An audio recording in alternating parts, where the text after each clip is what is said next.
Hop, voilà, c'est tout bon. Alors déjà, je vais commencer par me présenter et puis Émilie se présentera également pour ceux qui ne nous connaissent pas. Donc moi, je m'appelle Sylvia Debona, je suis coach et formatrice. Je suis praticienne en accompagnement holistique. Holistique, ça veut dire en fait prendre en charge la personne dans sa globalité. Et donc je gère aussi, je suis créatrice de l'Institut Astuces Beauté à Romilly-sur-Seine. Et donc j'ai créé un concept de coaching et institut avec des soins bien-être pour prendre un peu en charge les personnes dans leur globalité avec le bien-être, le coaching, la naturopathie, puis d'autres outils. Et donc j'avais pour habitude de faire les ateliers à l'institut, mais c'est vrai qu'avec le contexte sanitaire, c'est un petit peu compliqué de réunir tout le monde dans une même pièce. Donc on a décidé avec Émilie de faire cet atelier en live. Donc c'est vrai que ça sera peut-être différent. Mais voilà, on est content d'être là et pouvoir vous partager nos petites astuces et puis nos connaissances, pouvoir vous aider avec cet atelier pour la gestion du stress. Émilie, je te laisse te présenter. Eh bien, bonjour à toutes. Donc moi, je m'appelle Émilie, je suis une ancienne préparatrice en pharmacie. J'ai exercé pendant 10 ans avant de me reconvertir, et du coup, maintenant, je fais du conseil sur mesure en aromathérapie ainsi que des petits ateliers, définis sur des thèmes bien particuliers, l'immunité, comme aujourd'hui la gestion du stress, la douleur, enfin voilà, tout type d'atelier. Et puis du coup, bah, c'est vraiment top de se retrouver en live aujourd'hui puisque, alors moi, je suis en Seine-et-Marne, je suis juste à côté de Provins, et puis du coup, ça peut donner la possibilité même à d'autres personnes qui sont pas autour de nous, qui peuvent être à d'autres endroits en France, de suivre notre atelier et du coup de nous connaître. Et donc du coup, si jamais un petit passage dans la région, vous amène à nous rencontrer et puis voilà. N'hésitez pas à nous dire si vous êtes du coin d'ailleurs ou pas du tout. Ça peut être, intéressant de savoir si, on est plutôt, local ou national, on ne sait pas, régional. Oui. Mais c'est ça qui est bien en fait avec les lives, c'est que du coup on peut faire du C'est national ça. sans s'en rendre compte. Oui, oui, oui, c'est vrai. Ouais, les confinements, tout ça n'a pas que du mauvais, hein. C'est ça. Bon, allez, c'est parti. Donc, merci Émilie. Alors, donc moi, je vais commencer à vous partager. Ah oui, Marion, oui, j'habite près de Romilly-sur-Seine. Merci Marion. Ah, nos gens. Nogent-sur-Seine. Ah, on va peut-être rester local alors, faites office. Oui. Donc oui, moi je vais commencer. Donc si vous avez des questions, mettez-le dans le chat, hein. Comme ça, Émilie pourra me dire, parce que c'est vrai que quand je vais partager mes slides, je ne pourrai pas voir vos petits messages. Et puis comme ça, voilà, on vous donnera la parole sans souci. Voilà, puis ensuite, ce sera Émilie qui vous partagera ses astuces également. Donc, je vais vous partager mon écran.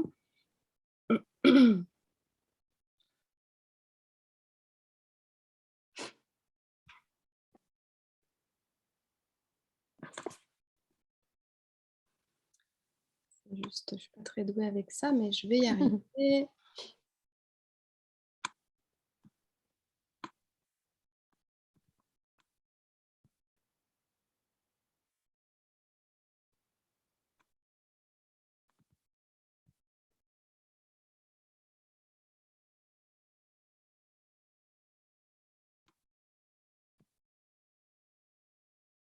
C'est bon, tout est bon. Oh, tout est bon? Ouais. Super. Hop, hop, je vais mettre là parce que je ne vois pas.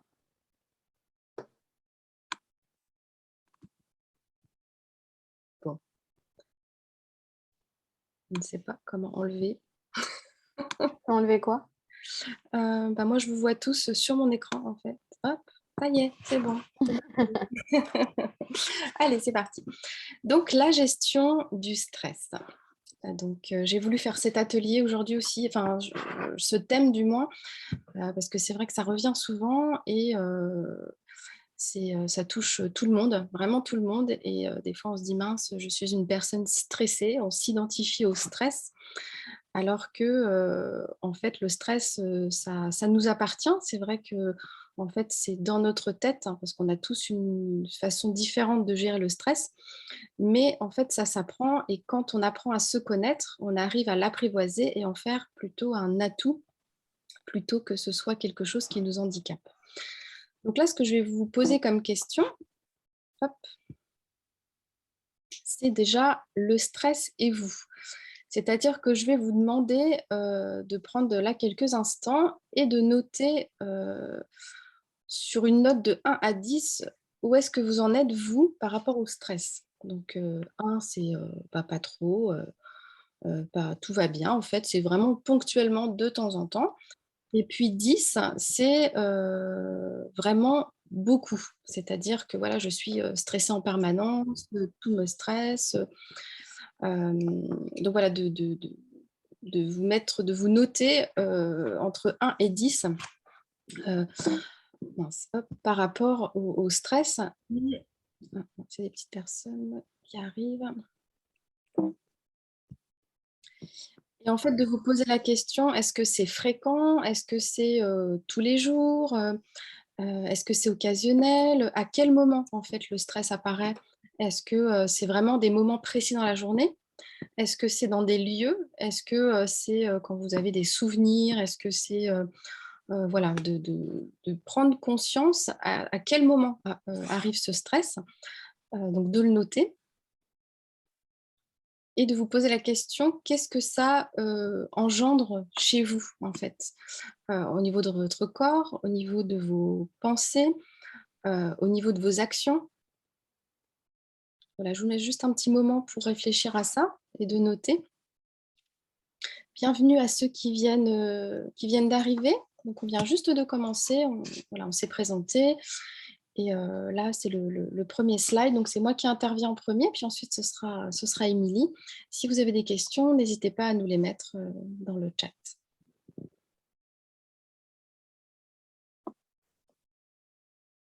C'est tout bon pour tout le monde? Tout le monde nous voit bien, tout le monde entend bien, tout le monde voit bien la diapo. OK, et ben je continue. Alors le stress, c'est quoi le stress? En fait, de quoi on parle? En fait, le stress, ça a 3 dimensions, c'est-à-dire, on va voir les facteurs, le facteur de stress, c'est l'événement nouveau. En fait, c'est tout ce qui arrive, en fait, c'est l'inconnu. Heu, on stresse pourquoi? Parce qu'en fait, il y a une situation laquelle on n'a pas, soit on n'a pas assez de recul, soit on ne sait pas exactement ce qui va se passer. En fait, c'est la surprise. La réaction, face au stress, c'est ce qui se passe dans, l'organisme. C'est, ben, on a la gorge nouée, on n'arrive pas à respirer, on a mal au ventre, on n'arrive pas à dormir. Enfin voilà, il y a plein, je vous en parlerai après, mais c'est vraiment ce qui se passe dans notre corps. Ensuite, il y a les conséquences du stress, c'est le comportement, face au stress et ce que ça va entraîner à long terme, moyen et à long terme. Donc quels sont les facteurs du stress? Donc c'est tous les événements, même positifs, mais en fait les événements nouveaux. Donc c'est-à-dire un changement de poste, de métier, même, un mariage, une réussite personnelle. Donc ça peut, voilà, on est surpris, on sait pas trop ce qui nous attend, c'est l'inconnu. Un nouveau loisir, on apprend une nouvelle activité, ben, voilà, c'est pareil, ça peut nous stresser. Si on est, voilà, si on a des nouvelles clientes, une nouvelle demande, un voyage, on ne sait pas, voilà, on sait pas à quoi s'attendre, on ne sait pas le lieu, un examen. En fait, c'est vraiment tous les événements qui nous qui nous surprennent, auxquels on va pas s'attendre, tous les événements de la vie qui vont, nous apporter, du stress. Alors les caractéristiques des facteurs du stress excessif, c'est, on va dire, ils sont imprévisibles, incontrôlables. Imprévisibles, c'est-à-dire qu'on ne s'y attend pas, donc c'est la surprise. incontrôlable en intensité, en répétition et contradictoire, c'est-à-dire que ce qui peut engendrer du stress, par exemple, c'est au travail, votre patron, votre responsable qui vous demande de plus en plus de travail en un temps de plus en plus court. Donc en fait, ça va être quelque chose de répétitif, incontrôlable et imprévisible. Et en fait, là, c'est ça qui va engendrer de plus de stress.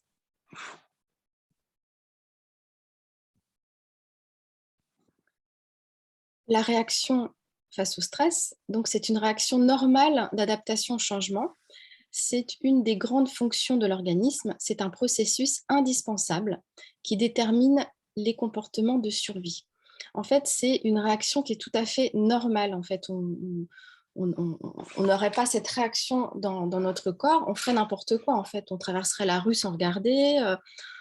En fait, on aurait peur de rien. Donc, ce serait, on pourrait mourir du jour au lendemain parce que voilà, on n'aurait pas du tout de contrôle et on serait incontrôlable. Donc, d'avoir un petit coup de stress, un petit coup de boost, en fait, c'est positif. Ce qui n'est pas positif, c'est quand en fait ça revient et que c'est répétitif et que ça dure, où là, ça engendre des mécanismes dans le corps qui sont négatifs et qui peuvent créer des maladies, un burn-out, voilà, que du négatif.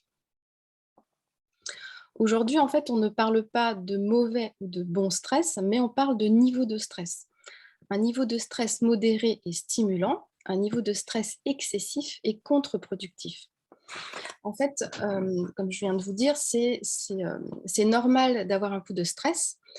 C'est un processus en fait d'adaptation. On va s'adapter à un événement nouveau. Donc en fait, notre corps va nous envoyer des signaux.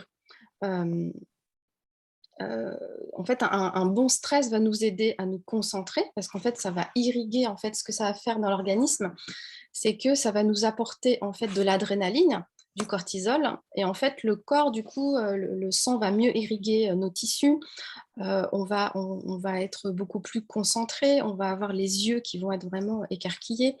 En fait, on va vraiment être, comment dire, un peu à fleur de peau, comme on dit, mais vraiment très réactif. Donc, ça va être plutôt du positif, mais ce qui n'est pas positif, c'est en fait le niveau de stress et la durée de ce stress qui va engendrer en fait une perte de magnésium. En fait, ça va créer trop d'insuline dans le corps parce qu'on va avoir un besoin de sucre pour apporter plus d'énergie au corps et pour nous donner justement cette énergie pour pouvoir voilà, passer à l'action. Donc, ce qui est mauvais pour le corps, c'est quand c'est répétitif et prolongé. Donc là, j'avais fait la courbe du stress pour vous expliquer. Donc en fait, la première phase de stress donc, qui est trop haute. Donc en fait, c'est la phase d'alerte où est-ce que ça va vraiment monter. Ensuite, l'organisme va résister, on va essayer de résister.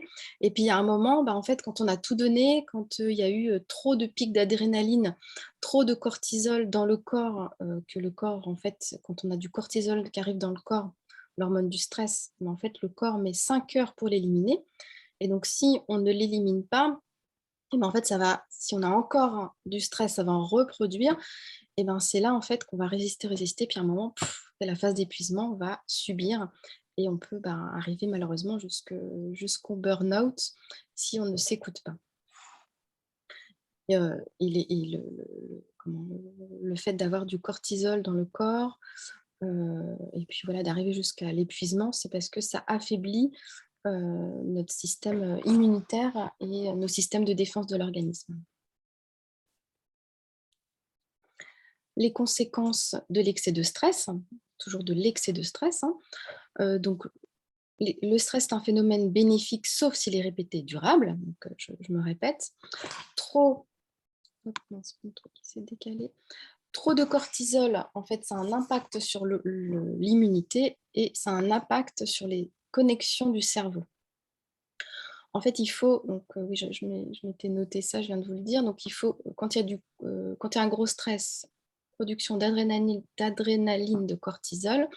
En fait, le corps va mettre 5 heures pour, l'organisme va mettre 5 heures pour l'éliminer et pendant ces 5 heures, si on ne l'élimine pas, en fait, on va vraiment être à fleur de peau, c'est-à-dire qu'on va être hyper réactif. Donc en fait, dès qu'il y a, quelqu'un qui nous dit, juste une petite phrase,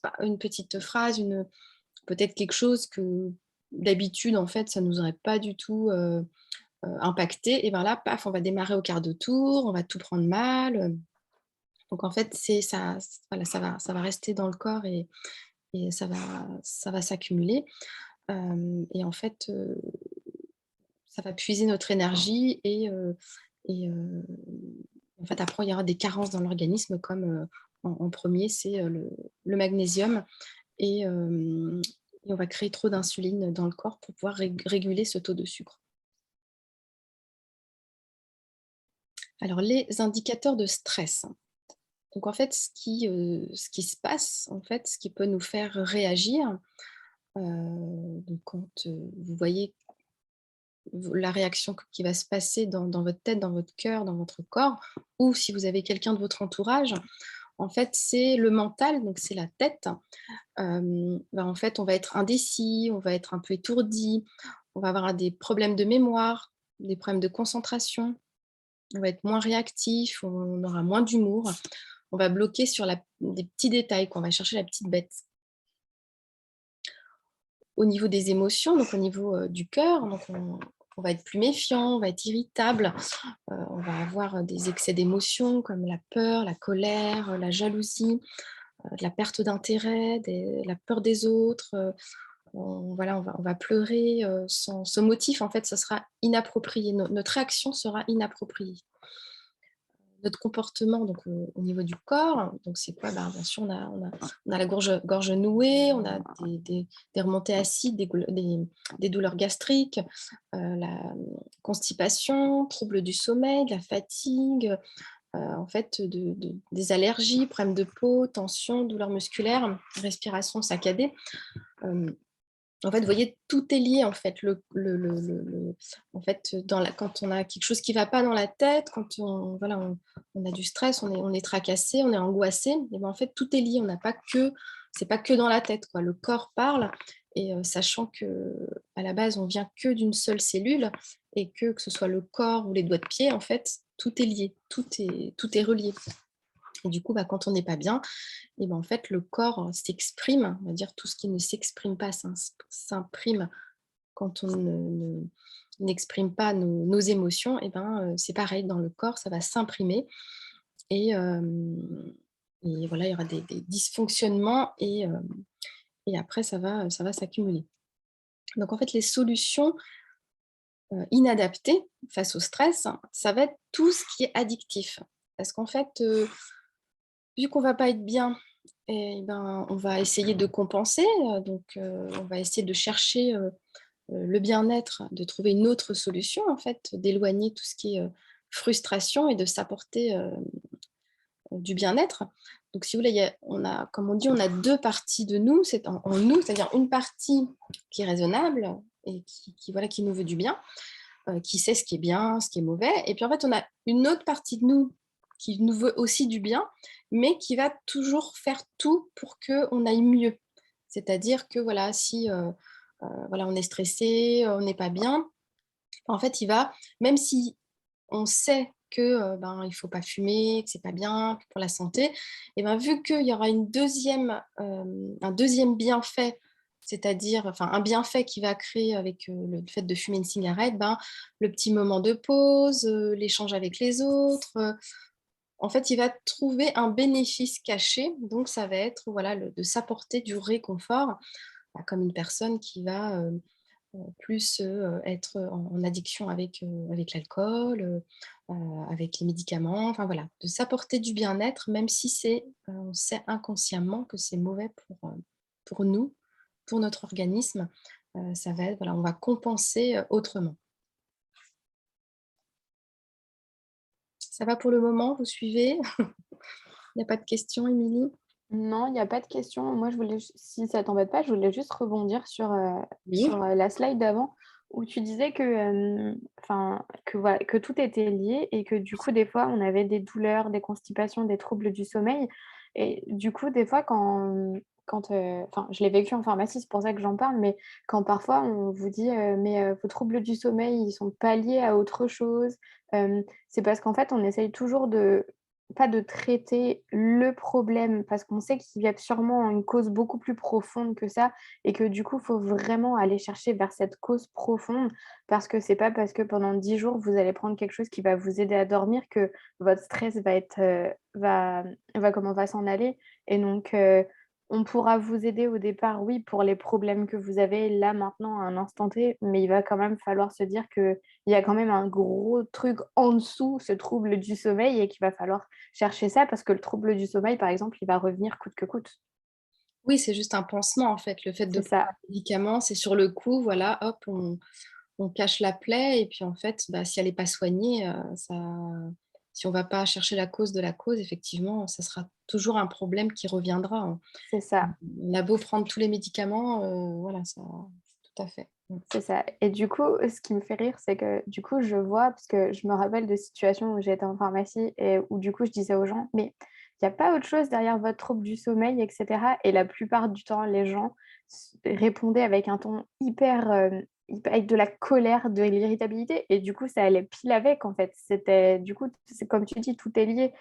Automatiquement, ils étaient fatigués ils avaient un problème de sommeil, mais ils étaient irritables parce que derrière, il y avait quand même vraiment quelque chose qui était vraiment beaucoup plus profond que ça et ils étaient pas prêts pour l'instant à l'assumer. Oui, c'est ça. C'est ça, parce qu'il y avait une partie d'eux, voilà, qui était pas prête, en fait, à changer, ce comportement parce que pour eux, c'était bénéfique de rester, dans la situation actuelle, en fait. C'est Ils ça, ont envie de l'admettre, ouais, c'est ça. voilà. Puis, bah, fleur de peau, enfin voilà, c'est le cercle vicieux, en fait, qui prend la place. N'hésitez pas à réagir, hein, dans le chat si vous voulez pas prendre la parole, il y a pas de problème, hein. On est là en toute décontraction. Voilà, entre nous. C'est ça. OK, alors donc ensuite, je voulais vous parler, voilà, de la boucle du stress.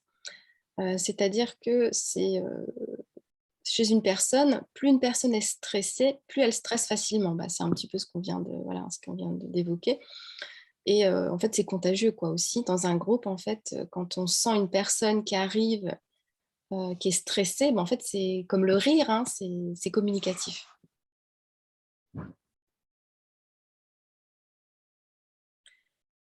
En fait, apprendre à agir face au stress, c'est bien se connaître pour agir sur son propre stress. Parce qu'en fait, on réagit, différemment chacun face au stress. On va pas du tout avoir le même comportement. Il y a des personnes qui vont plutôt, on va dire, fuir. Il y en a plutôt qui vont attaquer, donc qui vont se mettre en colère. Et puis il y en a d'autres qui vont rester figés en fait, qui vont plus, voilà, se recroqueviller, s'isoler, voilà, on a tous une réaction différente, donc c'est important de nous connaître pour savoir comment on réagit face au stress et d'apprendre à faire autrement pour que ce soit plus confortable pour nous et pour pas rester bloqué, quoi. Donc le comportement individuel face au stress, en fait, il existe 3 profils. Le profil 1, eh ben, c'est celui qui va rester calme, patient, il va relativiser. Il a un surinvestissement mesuré. Ça veut dire que, ben, par exemple, si, voilà, si son responsable lui dit: «Voilà, tu as ça à travailler à faire, ceci, cela», ben, en fait, il va pas se mettre la pression, quoi, en fait. Il va se dire: «Voilà, moi, je sais ce que je suis capable de faire, je sais ce que je ne suis pas capable de faire» et en fait, voilà, il va s'exprimer, il va dire les choses, il va prendre, bah, en fait, il va apprivoiser ce stress. C'est-à-dire qu'il va plutôt, bien le gérer et il va s'en servir plutôt positivement que négativement. Donc il est optimiste, proactif, il a une bonne estime de lui et de ses capacités. Il sait de quoi il est capable et il sait de ce qu'il ne sait pas et ce qu'il peut apprendre, ce qu'il peut acquérir comme nouvelles connaissances pour, heu comment faire face au stress. Le profil numéro 2, c'est, donc il a l'esprit de compétition, il est hyperactif, il a de l'agressivité face aux difficultés, donc c'est celui qui va se mettre en colère. il va lutter contre le temps et l'environnement. Donc, ce profil numéro 2, en fait, à long terme, ce qui peut se passer, c'est qu'il peut avoir des maladies cardiovasculaires parce qu'en fait, là, ça va être vraiment, il va être tout le temps en tension, en fait, tout le temps en tension, tension, tension. Le profil numéro 3, donc, c'est une personne, elle, plutôt, ça va être tout l'inverse. Donc, en fait, elle va être en effacement des besoins personnels, c'est-à-dire qu'elle ne va pas du tout s'écouter.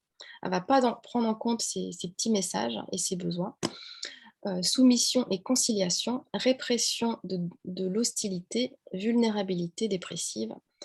Donc là, les conséquences, en fait, c'est vu qu'elle ne s'écoute pas, qu'elle ne prend pas soin d'elle, et comme on dit, tout ce qui ne s'exprime pas s'imprime dans le corps. En fait, c'est une personne qui va être dépressive parce qu'en fait, elle ne va pas être bien, elle ne va pas être heureuse. Et bien sûr, à long terme, ce qui peut se passer, c'est tout ce qui est maladie grave et cancer. J'ai, une question, pour toi, Sylvia. Magali, si tu veux, tu peux ouvrir ton micro pour poser ta question. Oui, bonjour Sylvia. J'avais juste Bonjour, une question. S'il y avait un nom par rapport à ces modèles de profil. Parce que je sais qu'il y a beaucoup de choses différentes sur les profils et j'étais juste intéressée pour savoir s'il y avait un nom sur ces modèles-là.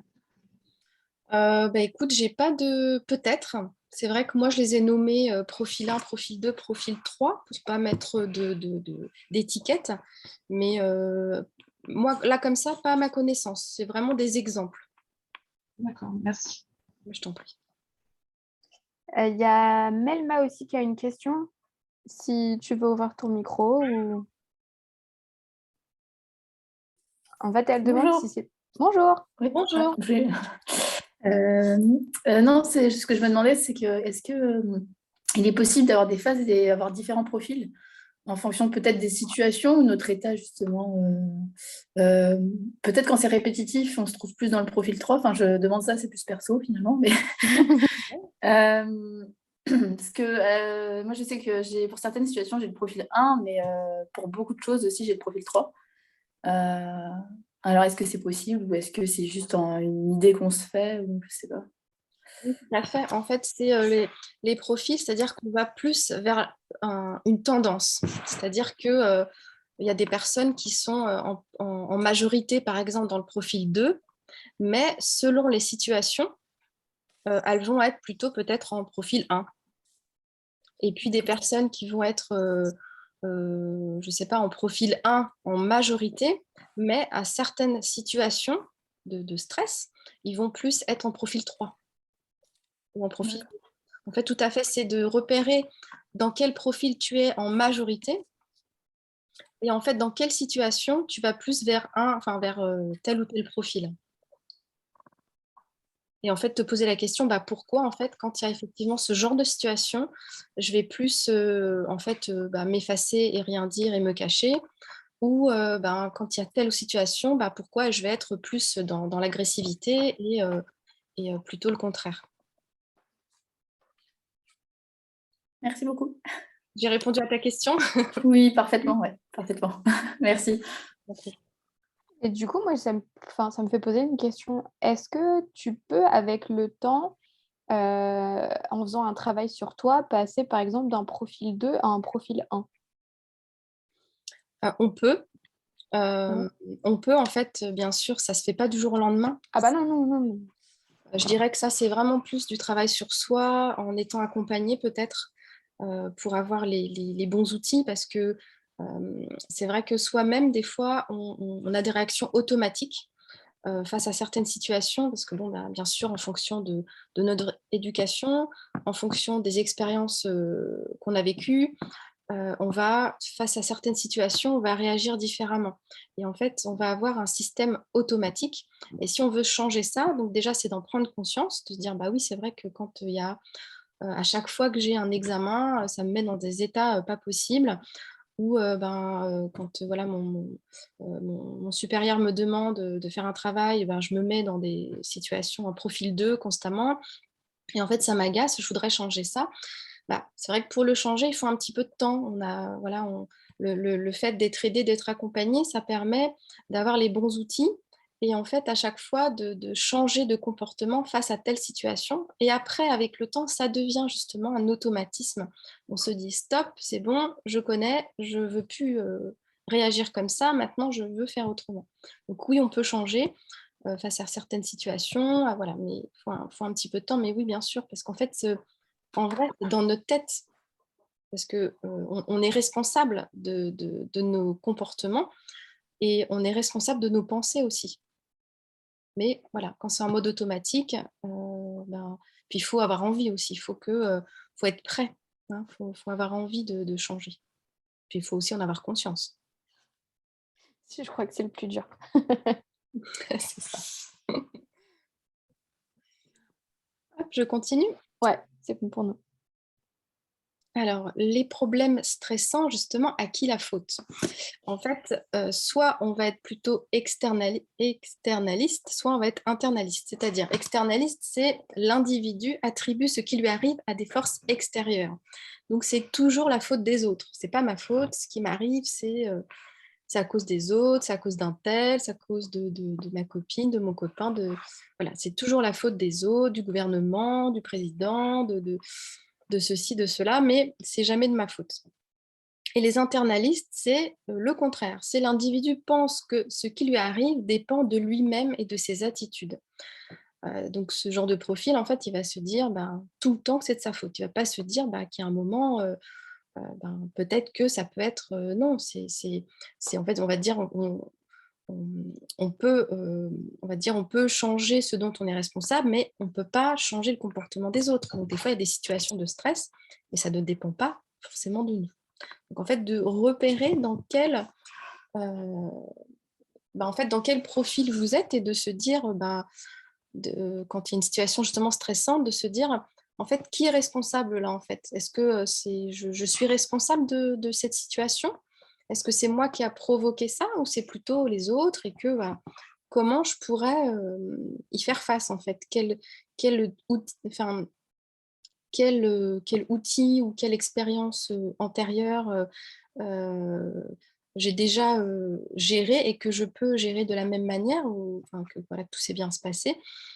Quelles sont mes ressources en fait pour pallier à ça.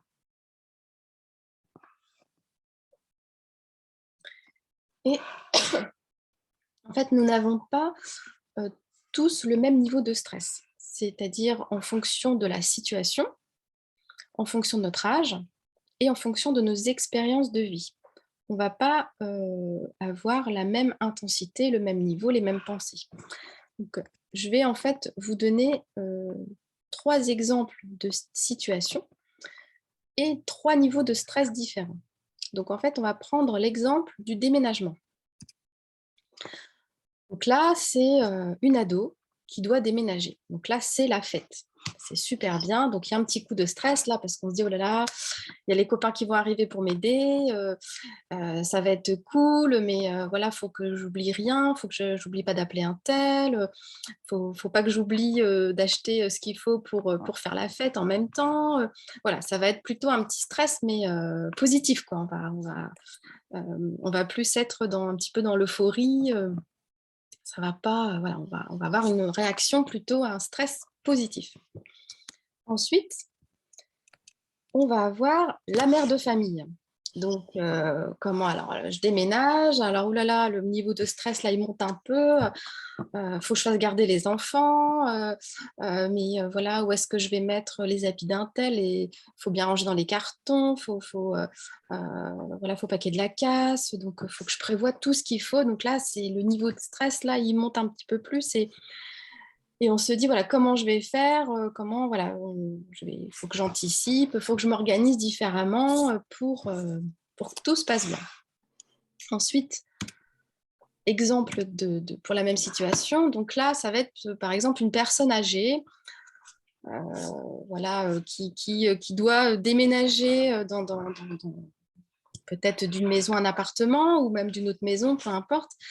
Mais là, en fait, c'est vraiment, oulala, j'ai toute ma vie là dans cette maison. Et puis si on me casse, et puis si on oublie, et puis comment je vais faire? Comment je vais faire? Il faut que je trouve la logistique, voilà, ça va être compliqué. Là, j'ai besoin d'être aidée, je ne sais pas comment je vais faire. Donc là, le niveau stress monte encore plus. Donc en fait, selon vraiment les situations, selon l'âge et selon vraiment nos expériences de vie, parce que bon, si ça peut très bien être une personne d'un certain âge, mais qu'elle a déménagé toute sa vie plusieurs fois, et ben en fait, elle n'aura pas du tout la même réaction face au stress, en fait, face à ce déménagement, parce que pour elle, c'est de la routine. Elle sait qu'il faut qu'elle appelle une agence de déménagement, elle sait qu'elle va faire ceci, cela. En fait, c'est tout simple pour elle. Donc en fait, comprendre le fonctionnement du stress, comment gérer le stress. Donc en fait, qu'est-ce qui se passe? Donc, numéro 1, il y a un événement. Donc un événement auquel on ne s'attend pas, ou un événement qu'on doit gérer et en fait, on n'a pas de recul, on ne sait pas trop ce qui va se passer, ou on imagine dans notre tête qu'il peut se passer quelque chose. Donc un événement, tout de suite après, il y a une pensée. Des fois, on peut croire qu'il y a une émotion qui arrive en premier et après, on pense. Mais en fait, c'est l'inverse. C'est d'abord, il y a un événement. Donc en fait, on va s'imaginer dans notre tête ce qui peut se passer. Donc soit c'est vraiment un événement réel, hein. On voit là, il y a des chiens qui arrivent et qui vont nous attaquer. Donc voilà, là, on voit quelque chose. Tout de suite, il y a une pensée donc, qui arrive. Et ensuite, en fonction de nos pensées, ça va générer une émotion dans notre corps. Et en fonction de tout ça, là, il y aura un comportement. Là, il y aura un résultat. Donc, c'est qu'est-ce que je fais? Je passe à l'action, je subis ou j'attaque. Donc, le premier, on a dit l'événement.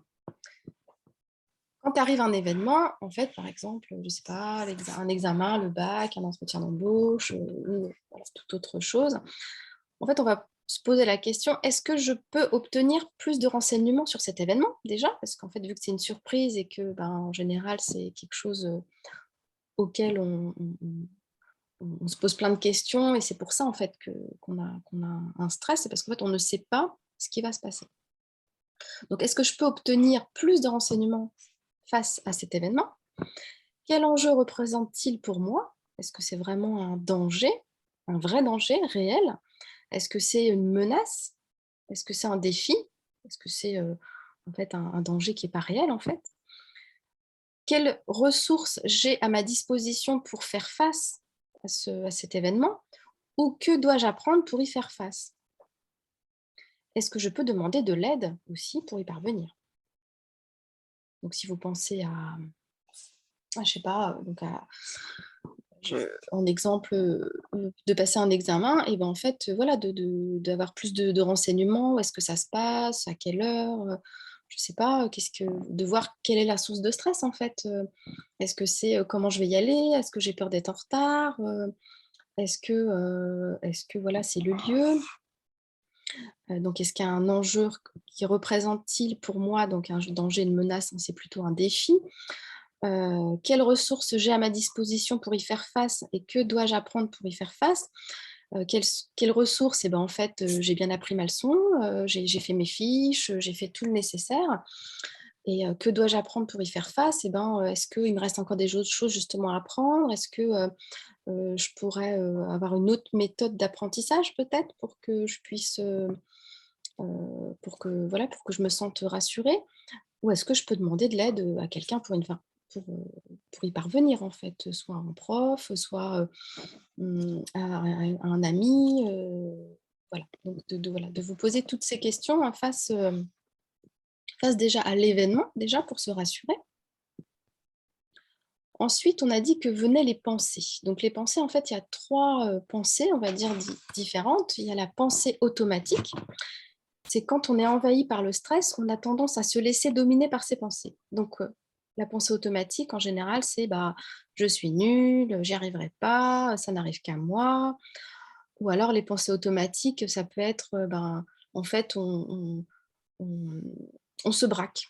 C'est-à-dire que voilà, on se braque, on se dit, on n'a pas envie de penser autrement, on n'a pas envie d'écouter peut-être un autre avis, on n'a pas envie, en fait, voilà, on va rester dans les pensées automatiques et on va pas, on va dire, avoir une ouverture d'esprit, quoi. Hop, on va rester sur notre position. Donc c'est ça aussi des pensées automatiques, c'est, on va dire, c'est du tout ou rien, c'est, de se dire des mots comme, là je ne les ai pas en tête, mais voilà, c'est vraiment de rester sur sa position sans vouloir penser qu'il y a peut-être d'autres possibilités et de prendre le temps, de prendre du recul pour y faire face.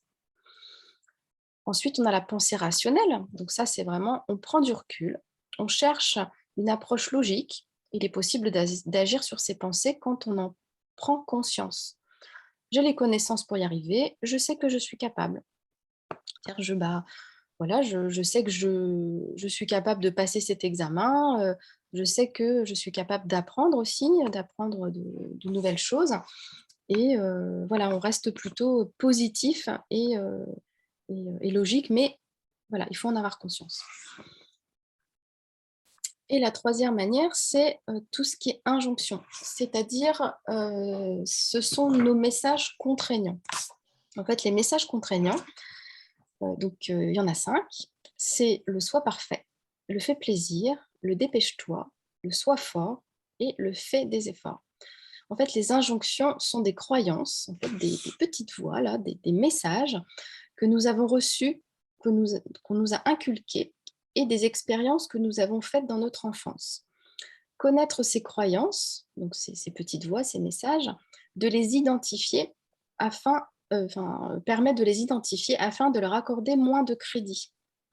Donc en fait, les injonctions, en fait, c'est ce qu'on nous a inculqué, donc on les a tous, mais dans un ordre différent. On va dire en général, on en a un ou deux qui sont plus forts chez nous. C'est-à-dire que si on nous a, par exemple, en général, ça vient de l'enfance, ça vient de l'éducation, ça vient de l'école, des personnes qui nous ont élevés ou qui avaient un pouvoir sur nous, ou tout simplement, on peut très bien l'avoir interprété comme ça, parce que vous pouvez être 5 frères et sœurs, avoir tous eu la même éducation, mais en fait, des fois en étant petit, on va avec notre caractère aussi, on va l'interpréter d'une certaine manière. Donc pour exemple, le soi parfait, c'est celui en fait qui est très exigeant vis-à-vis de lui-même et vis-à-vis des autres. Donc c'est une personne à laquelle on a dit ah bah t'as eu 18, t'aurais quand même pu avoir 20, c'est pas assez, hein. Recommence. T'es pas assez parfait, il faut que tu sois parfait. Donc tout ce que tu fais, il faut que tu sois parfait. Donc en fait, c'est des personnes qui vont être très exigeants et vu qu'ils veulent que ce soit toujours parfait, et sachant que d'être parfait, ça n'existe pas en fait, d'être 100% parfait.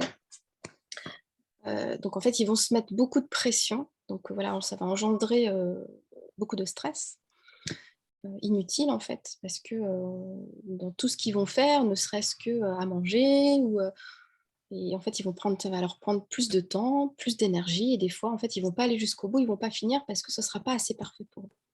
Donc voilà, pour exemple, le fait plaisir, c'est la personne auquel l'enfant qu'on a dit, fais plaisir à maman, sois gentil.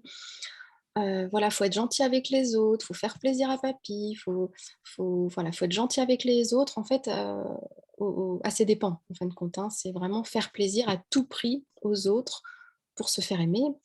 Et en fait, quand on devient adulte, ce qui se passe, c'est que on va plus penser aux autres à notre dépens.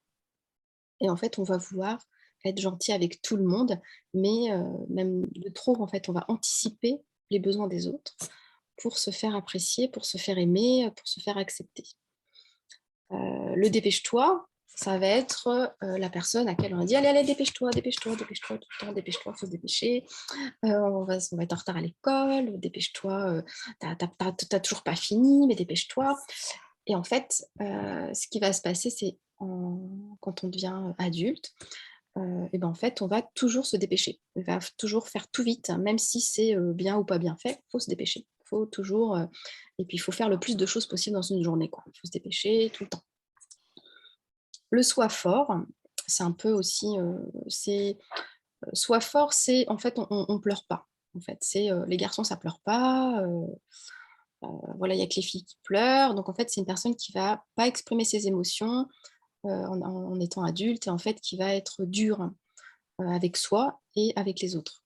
Donc son comportement, voilà, ça va plutôt être faut être fort, il faut montrer voilà, qu'il n'y a rien qui nous atteint et voilà. Fait des efforts, c'est plus, voilà, faut s'acharner pour réussir en fait. S'il n'y a pas d'effort, bah, il n'y a pas de résultat en fait. C'est une personne, pour elle, il faut tout le temps faire des efforts, il faut que ce soit difficile pour y arriver. Si ce n'est pas difficile, c'est qu'on n'a pas bien travaillé. Et donc en fait, toutes les actions que la personne va entreprendre, ça va être ça. Donc voilà, en fait, quand vous connaissez vos messages contraignants, en fait, sachez que c'est ce qui vous guide dans tout ce que vous faites. Donc c'est vrai que c'est quelque chose qui vous a certainement aidé, à un certain moment de votre vie. C'est pour ça que vous en êtes là aujourd'hui. Mais, en fait, posez-vous la question: «Est-ce que maintenant ça m'est utile?» ou «Dans quelle situation ça m'est encore utile?» Parce qu'il y a dans des situations, ça vous sert certainement. Ben, par exemple, le soi parfait, voilà, il va faire les choses parfaitement, donc certainement que ça a des atouts, des avantages au travail ou voilà, ou dans la vie privée. Mais il y a des moments, est-ce peut-être que, le soi parfait, il est peut-être plus utile, en fait. Qu'il faut, voilà, prendre un petit peu de laisse et se dire: «Bah, je vais peut-être être moins exigeant avec moi parce que là, ça ne me sert pas, quoi». Voilà, c'est bien d'en prendre conscience pour se dire, ben, quand il y a un niveau de stress, et ben, lequel des messages, en fait, revient et vous engendre autant de stress. Ça va ça? Il y a, Mel qui dit qu'il y a un test qui permet de connaître ses messages contraignants. Oui, tout à fait. Oui, oui, il y a un test. Moi, je le fais faire à mes coachés, justement, c'est sous forme de questions, pour pouvoir prendre conscience, en fait, à quel message contraignant, en fait, va être plus impactant en ce moment, hein. Puis, c'est bien de le refaire, dans 6 mois, parce que des fois, ça change, les positions changent. OK.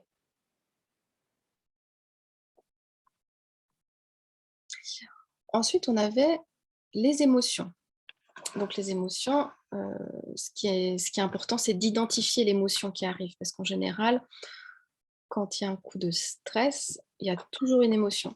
En général, c'est la peur, hein, parce que voilà, on est surpris, on ne sait pas comment on va gérer ça.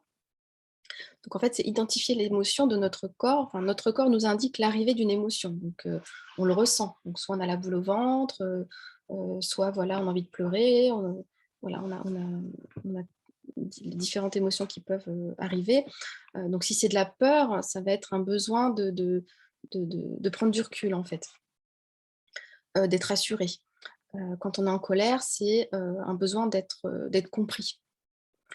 Quand c'est de la tristesse, hein, c'est le besoin d'avoir un moment de pause. En fait, il y a une perte. En général, quand il y a de la tristesse, c'est il y a un deuil à faire, en fait. C'est qu'on a besoin d'être rassuré. En fait, les émotions sont là pour nous transmettre un message, pour nous dire, ben, voilà, là, tu es en colère. Et ben, en fait, c'est parce que tu ne te sens pas compris, là. Tu ne te sens pas compris, tu as besoin qu'on te comprenne. Donc, exprime-toi, dis les choses. Chaque émotion est là pour nous dire quelque chose, donc il faut vraiment en prendre conscience. Donc accepter l'émotion et l'exprimer, faire de la place à l'émotion qui arrive. Donc l'accepter, en fait, je suis en colère, ok, je suis en colère, ben voilà, je l'accepte. Je suis triste, ben, j'ai envie de pleurer, et ben hop, je pleure, j'exprime cette émotion. L'exprimer à une tierce personne ou l'écrire, hein. Si vraiment on ne peut pas le dire à quelqu'un, vraiment que ça sorte, de pouvoir l'écrire, de pouvoir se mettre en situation et vraiment de l'exprimer. Quand c'est exprimé, en fait, on se sent mieux, on a comme un soulagement. Parce qu'on dit que tout ce qui ne s'exprime pas s'imprime. Donc, c'est important d'exprimer ce qu'on ressent.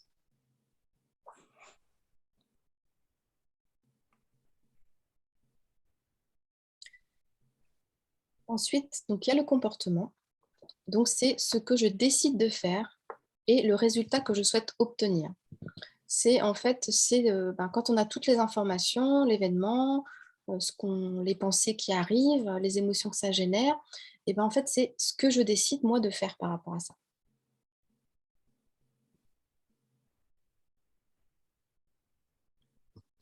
Alors, comment faire baisser son niveau de stress? En fait, on va se poser les questions suivantes, donc ça revient un petit peu à ce qu'on a vu. C'est en premier, quel est mon niveau de stress? Donc, où est-ce que j'en suis là, dans mon niveau de stress? Est-ce que je suis à 1? Est-ce que je suis à 10? Est-ce que je suis à 6? Où est-ce que j'en suis là par rapport à cette situation? Ensuite, quel est mon profil de stress? En fait, en général, mon profil de stress, c'est plutôt le 1, le 2, le 3. Dans quel, on va dire automatiquement, dans quel profil, j'ai plus tendance à aller et si c'est le cas, bah, est-ce que j'ai vraiment envie de réagir, comme ça? À qui la faute? Est-ce que c'est ma faute? Est-ce que, ça vient de moi? Est-ce que ça vient des autres, en fait? Et quelles sont mes croyances sources de stress? Donc les croyances, c'est les pensées, c'est ce qu'on a vu, là à l'instant, est-ce que c'est une pensée automatique? Est-ce que c'est, plutôt mes messages contraignants? Est-ce que, c'est face à une situation que j'ai déjà vécue et que du coup, inconsciemment, ça m'engendre du stress? Parce qu'il y a des situations aussi auxquelles on a vécu, par exemple, je sais pas, un enfant qui se fait, mordre par un chien étant jeune, et ben, en fait, ça va lui apporter un mauvais souvenir, une émotion négative, enfin une émotion il va avoir peur, voilà, ça va lui engendrer du stress. Donc quand il sera adulte, quand il va voir, heu, un chien arriver, qu'il soit gentil ou pas, en fait, ça va lui générer la même émotion et en fait, ça va lui régénérer la même pensée. Parce qu'en fait, oui, ce que je l'ai pas noté, mais ce qui est important de savoir, en fait, c'est que dans toutes les expériences qu'on fait, et ben, en fait, ça va s'enregistrer dans notre cerveau. En fait, c'est que ça va faire comme dans un ordinateur, en fait, il y a des petits tiroirs et toutes nos expériences sont enregistrées. Quand c'est des bonnes expériences, et ben, en fait, dès qu'on va, voir la même expérience ou qu'on va être face à la même situation, ça va nous générer la même émotion positive. Et si on a une mauvaise expérience, et ben, en fait, inconsciemment, on ne va pas savoir pourquoi, ça va nous générer une émotion négative. Heu, C'est-à-dire, que ce soit avec le chien, par exemple, l'enfant qui a eu une mauvaise expérience avec le chien, et ben, en fait, dans son cerveau, ça va faire des connexions neuronales. C'est-à-dire que chien, connexion neuronale veut dire peur, danger. Un enfant qui va être élevé avec un chien qui va lui apporter de l'amour, des jeux, de la joie, de la tendresse, des câlins, et ben, chien, connexion neuronale, amour, tendresse, tout ça. Donc quand il va être adulte, dès qu'il verra un chien, hop, c'est vraiment le lien que va faire son cerveau qui va revenir. C'est vrai que des fois, on peut avoir un moment de stress, mais en fait, c'est inconscient parce que des choses, on ne peut pas se souvenir consciemment de tout. Mais tout est imprimé dans notre inconscient. En fait, on va avoir un moment de stress face à une situation et on va pas savoir pourquoi.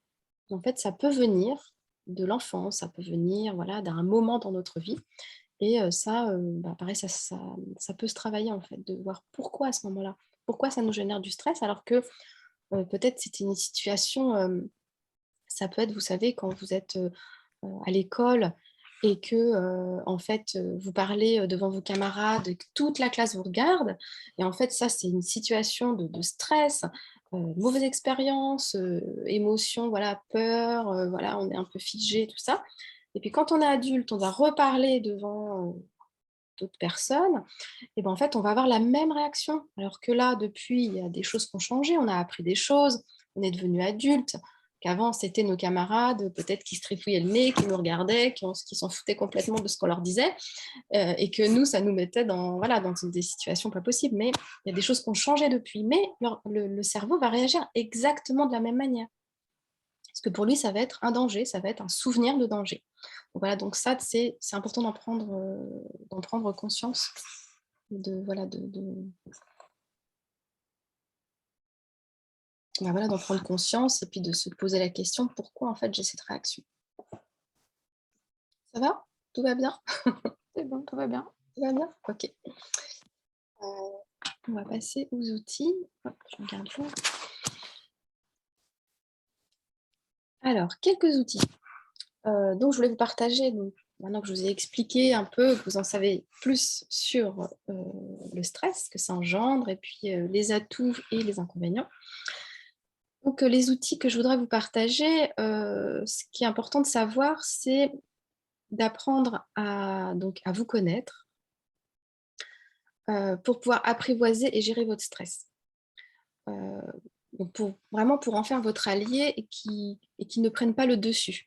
Parce qu'en fait, on a tendance, c'est surtout nos pensées qui génèrent le stress, et on a tendance à exagérer inconsciemment face à un danger qui n'existe pas. En fait, on va se générer du stress et en fait, à 90%, il ne se passe rien. C'est juste dans notre tête. Là, ce qui est important de savoir, c'est que tout est dans le mental. En fait, je reviens sur ce que j'ai dit, c'est qu'en fait, on a des pensées qui sont automatiques et des expériences négatives qui vont guider dans nos comportements. Voilà, donc par rapport à ce qu'on vient de voir, donc c'est quand vous savez tout ça, et ben en fait, c'est de positiver et en fait d'avoir de la résilience. Avoir de la résilience, c'est-à-dire de prendre du recul en fait face à ce stress et pouvoir rebondir différemment, de dire bah, qu'est-ce que je dispose comme outil pour pouvoir y faire face? Qu'est-ce que je dispose comme ressources? Et de se poser la question, bah, si le pire se produit, et ben en fait, d'anticiper, de dire on va dire, imaginons que le pire se produit. Là, il n'y a pas longtemps, j'ai fait un petit coaching avec une étudiante en fait, qui était stressée par rapport à un examen. En fait, je lui posais la question, bah, c'est quoi le pire pour toi? Qu'est-ce qui pourrait se passer de pire en fait? Ben, on me dit bah, qu'en fait, je rate mon bus, quoi. En fait, c'était des choses comme ça. Donc, bah, comment tu pourrais faire? Comment tu pourrais l'anticiper? Eh ben, je pourrais me lever plus tôt, prendre un itinéraire différent pour que je puisse faire le chemin à pied. Donc déjà, voilà, ça baisse le niveau de stress parce qu'on a trouvé une solution. Quoi encore? Eh ben, des fois, j'ai l'impression d'avoir oublié mes cours, j'ai peur de ne pas comprendre une question. Ok, eh ben, est-ce que ça t'est déjà arrivé, ça, de ne pas comprendre une question? Eh ben, comment est-ce que tu as fait comment est-ce que tu as réussi justement à pallier à ça? Eh ben, j'ai répondu d'abord aux autres questions, et puis ensuite je suis revenue et je me suis rendu compte qu'après, en le relisant, eh ben, j'avais mieux compris. En fait, elle avait les ressources en elle, mais sur le coup, bah, c'était les peurs qui dominaient. C'était les peurs au cas où, qu'est-ce qui peut, enfin, de penser au pire. Mais justement, c'est bien de penser au pire, parce qu'en fait, on revoit toutes les situations, parce que le stress, en fait, c'est quoi? C'est de l'inconnu. En fait, c'est de dire, bah, qu'est-ce qui pourrait se passer de pire? Eh ben, je peux louper mon bus, ok, bah, je vais anticiper. J'ai pas compris les questions, et ben, maintenant je sais comment faire, je ferai autrement. Si je perds mes moyens, et ben, hop, je me pose un moment, je fais un petit peu de respiration abdominale, et hop, je fais un petit peu d'olfactothérapie que va vous expliquer Émilie après. Voilà, comment faire, en fait, comment anticiper. En fait, c'est comment faire pour éviter de subir les conséquences. Et aussi, de se poser la question, et quelle est ma responsabilité dans tout ça, en fait, dans la situation qui va venir ou qui doit se passer. Et quel avantage, c'est bizarre comme question que je vais vous poser, mais quel avantage cet échec éventuel pourrait avoir? Parce qu'en fait, dans tout ce qu'on fait dans la vie, en fait, soit on réussit, soit il y a un échec, mais en fait, c'est pas un échec, en fait, on apprend. Donc soit on réussit, soit on apprend. Donc ça nous permet de rebondir et de faire autrement la prochaine fois. Ça va ça? Totalement d'accord. Pas le droit de dire non, tu le dis après, mais pas devant tout le monde. C'est ça. Je rigole. Ensuite, donc, les petits outils que je vais vous apporter, donc en fait, c'est la cohérence cardiaque. Je ne sais pas si vous connaissez déjà. Donc en fait, c'est une manière de respirer, donc de prendre quelques instants quand on a un moment de stress, quand on est fatigué, quand on est énervé. Ça peut même être pour s'endormir, parce qu'en fait, c'est les conséquences du stress, hein, c'est l'endormissement. Et ben en fait, on peut faire la cohérence cardiaque. Donc, la cohérence cardiaque, c'est quoi? Ça va permettre de ralentir le rythme cardiaque. Parce qu'en général, quand on a un moment de stress, paf, paf, paf, le cœur, et puis on n'arrive pas à respirer. Donc, en fait, c'est vraiment de calmer grâce à la respiration le rythme cardiaque, de se poser. Et le fait de respirer autrement, d'apporter plus d'oxygène au corps, ça va apporter plus d'énergie. Et ça va nous aider aussi à mieux digérer, parce qu'en général, on a du mal à digérer, aussi quand on est stressé. Et quand on a du mal à digérer, en fait, ça vient, il y a quelque chose qui me vient là, je vous le dis parce que ça me vient tout de suite, c'est parce qu'en fait, dans le corps, on a le sympathique, je ne sais pas si vous connaissez, en fait, c'est le nerf vague, et le parasympathique. Et en fait, quand on est dans l'un, on ne peut pas être dans l'autre. En fait, on ne peut pas être les deux en même temps. Et en fait, quand on a un moment de stress, on va plus être dans, je confonds toujours les deux, je crois que c'est le para, Émilie, je ne sais plus, non, tu sais toi? C'est le parasympathique, quand on est stressé, en fait, il y a le parasympathique. Donc, en fait, on a donc vu qu'on a de l'adrénaline, on a du cortisol, et ben en fait, on est stressé, voilà, on est en action, qu'on a l'affût, on est prêt à attaquer, quoi. On est vraiment... et ben, on peut pas, en fait, il y a toutes les fonctions de digestion qui vont se bloquer. Donc, en fait, on ne peut pas en même temps digérer. Donc, en fait, voilà, on va être constipé. Et quand on est plutôt en sympathique, du coup, et ben là, c'est plutôt la phase où on est, vous savez, en digestion, après avoir mangé, là, on est un petit peu patraque, quand on est en mode détente, relax, quand on est voilà, détendu. Donc, en fait, on ne peut pas être les deux en même temps. Donc, soit on est l'un, soit on est l'autre. Donc, quand vous êtes stressé, dites-vous que vous ne pouvez pas digérer et que des fois, ça coupe l'appétit, on a du mal à dormir. Pourquoi? Parce qu'on est en tension. Donc, voilà, c'était juste un petit... Et donc, oui, la cohérence cardiaque, donc il y a plusieurs méthodes. En fait, soit vous avez une petite application qui s'appelle Respi Relax, RESPI, plus loin Relax, donc c'est une application gratuite, et où vous avez une petite goutte d'eau qui monte et qui descend, et à chaque fois qu'elle monte, on inspire, et à chaque fois qu'elle descend, on expire, et vous pouvez le programmer sur 1, 2, 3, 5 minutes, voilà, ça fait un petit moment de pause. Ou alors, vous pouvez aussi compter, parce qu'en fait, quand on compte, quand vous êtes concentré à compter, vous ne pouvez pas penser à autre chose. Donc, ça permet déjà de se poser. Donc, en fait, on va compter, par exemple, en respiration en carré, c'est on compte 4 temps. Donc, un temps égale 1 seconde. Donc, on va inspirer et expirer. Voilà, et en fait, on fait ça pendant minimum 1 minute. Après, quand on est en stress, on peut aussi, comment pour éliminer justement le cortisol, c'est de expirer plus longtemps que l'inspiration. C'est-à-dire, par exemple, vous allez expirer 4 temps, inspirer, pardon, 4 temps, mais par contre, vous allez expirer 8 temps pour pouvoir vraiment évacuer. Après, voilà, moi, j'utilise aussi des méthodes comme, en fait, c'est de la, comment on appelle ça, médecine ayurvédique. C'est qu'en fait, vous inspirez par une narine et ensuite vous expirez par l'autre narine. Donc ça, pareil, ça fait du bien, en fait. Ça relaxe et puis c'est le même principe, sauf que c'est une autre méthode. Donc voilà, c'est à tester. Voilà, pour la cohérence cardiaque. Donc ça, vraiment, c'est simple à faire. Ça vous prend quelques instants. Même si vous avez un moment de stress, vous avez une personne en face de vous, vous avez le masque. Donc vous pouvez respirer, expirer. Ça fait du bien, ça soulage et ça détend. Ensuite, comme deuxième outil, c'était par rapport aux émotions. Donc, c'est d'exprimer ses émotions avec la méthode de la communication non violente.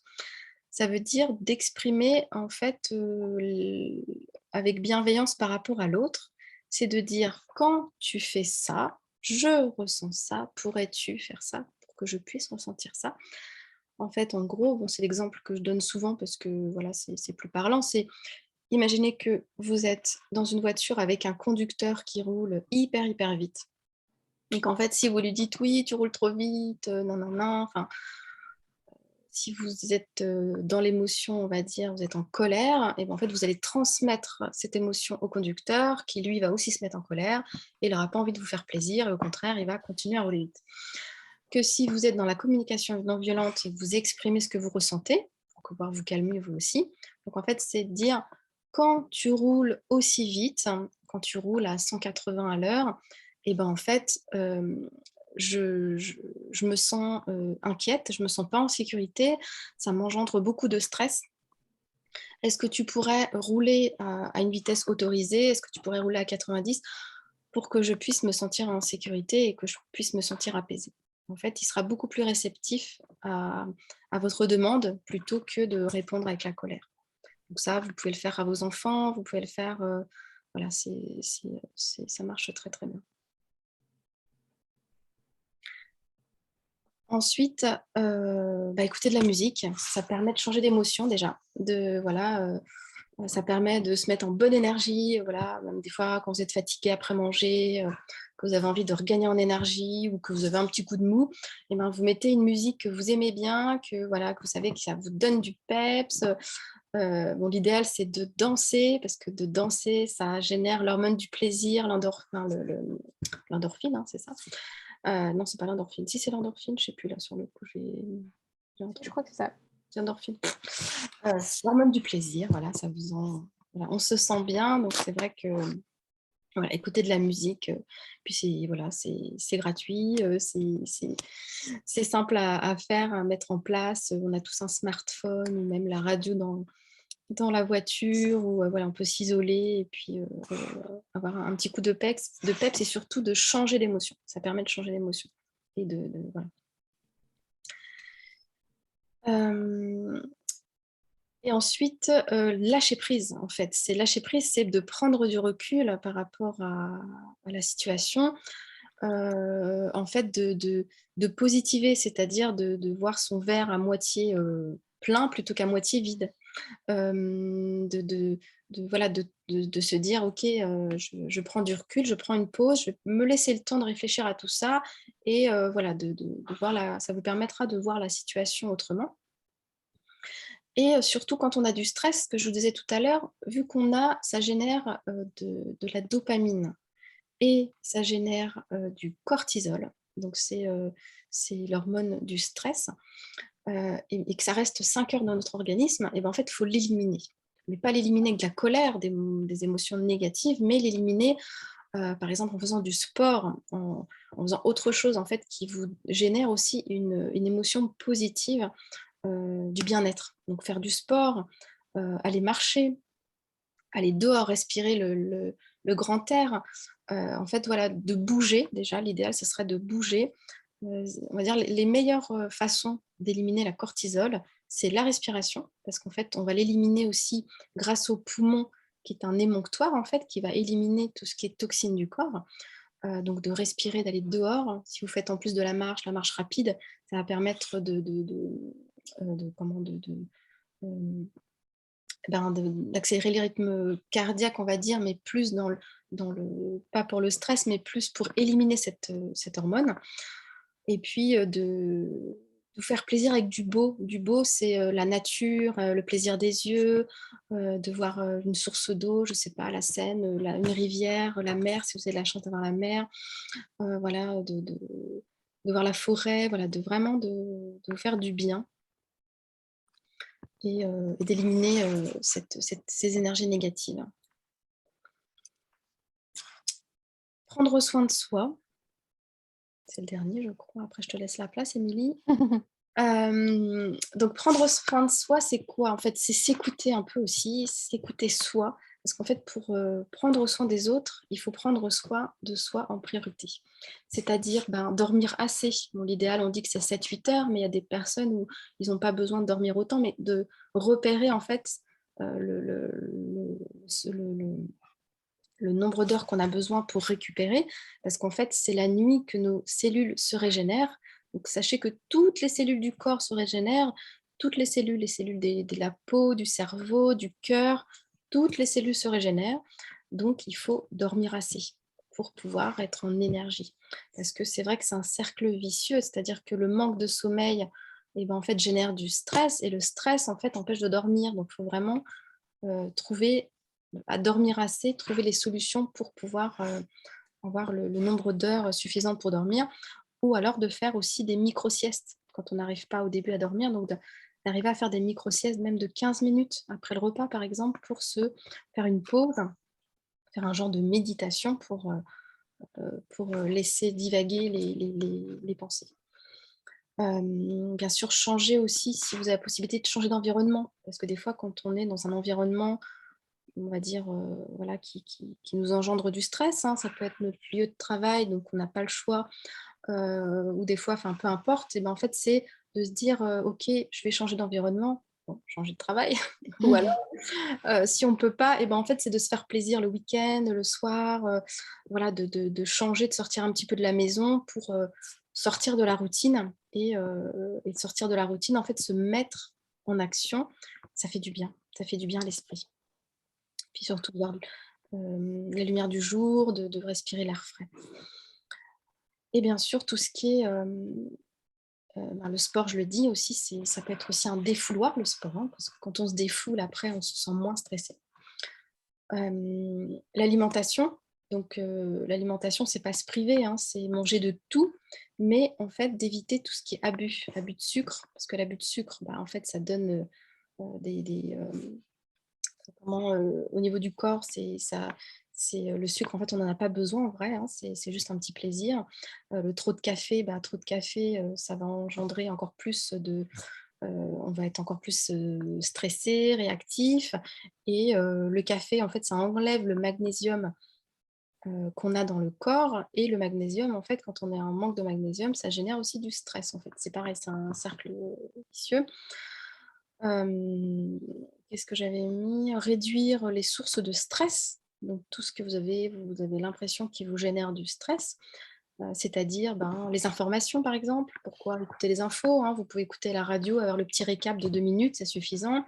Tout ce qui est réseaux sociaux, tout ce qui est notifications, ça peut être stressant d'avoir tout le temps des notifications de mails, d'avoir des notifications, comment, au niveau des réseaux sociaux, hein, voilà, ça peut générer aussi du stress parce que: «Oh, il y a une nouvelle, hop, je regarde».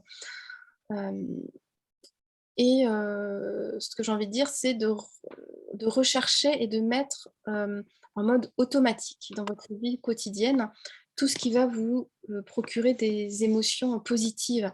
Ça peut être, appeler des amis, faire du shopping, lire un livre, prendre un bain, se faire un masque, se vernir, les ongles, faire l'amour, enfin voilà, tout ce qui vous fait plaisir, et en fait, voilà, de le mettre en mode automatique, et plus vous aurez d'émotions positives, moins vous serez stressé aussi. Je crois que c'est tout. Yes, j'ai fini. Je vais arrêter le partage d'écran. Est-ce que du coup, vous avez, avant qu'on passe à la deuxième partie, des questions ou pas? Ou